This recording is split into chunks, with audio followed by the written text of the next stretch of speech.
ഫെരാരിയുടെ Ferrari അപ്പർട്ട എന്ന car യുഎസിൽ ban ചെയ്യാനുള്ള കാരണം എത്ര പേർക്കറിയാം? ഫെരാരി 2016 പുറത്തിറക്കിയ ഹൈപ്പർ കാർ ആയിരുന്നു ഫെരാരി അപ്പർട്ട. ഇതൊരു കൺവേർട്ടിബിൾ വേർഷനാണ്.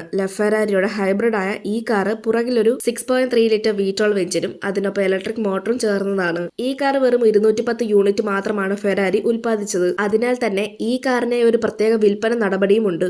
ഫെരാരി അപ്പർട്ട ആളുകൾക്ക് നേരിട്ട് വാങ്ങാനോ അല്ലെങ്കിൽ ഷോറൂം വഴി വാങ്ങാനോ സാധിക്കില്ലായിരുന്നു. ഫെരാരി തന്നെ കൃത്യമായി തിരഞ്ഞെടുക്കുന്ന ചെറിയ സർക്കിളിൽ നിന്ന് പ്രത്യേക കസ്റ്റമേഴ്സിന് മാത്രമാണ് ഈ കാർ നൽകുന്നത്. മാത്രമല്ല ഈ കാർ വാങ്ങുന്ന കസ്റ്റമറിന് പിന്നീട് ഈ കാർ റീസെയിൽ ചെയ്യാനുള്ള ഒരു അനുമതിയും ഫെരാരി കൊടുക്കില്ല. ഇങ്ങനെ വളരെ കർശനമായ നിയമങ്ങൾ അനുസരിച്ചാൽ മാത്രമേ ഫെരാരി കാറുകൾ വാങ്ങാൻ സാധിക്കുള്ളൂ. പക്ഷെ അവർക്ക് തന്നെ ഒരു കസ്റ്റമർ അത് ലംഘിക്കുകയും പിന്നീട് ഫെരാരി അവരെ ബ്ലാക്ക് ലിസ്റ്റും ചെയ്തു. അതുകൊണ്ട് ഇനി ആ ഒരാൾക്ക് ഫെരാരി കാറുകൾ ഒരിക്കലും വാങ്ങാൻ സാധിക്കില്ല. എന്നിരുന്നാലും യുഎസിൽ ഫെരാരിയുടെ ഫെരാരി അപ്പർട്ട കാറുകൾ വിൽക്കാൻ അനുവദിച്ചില്ല.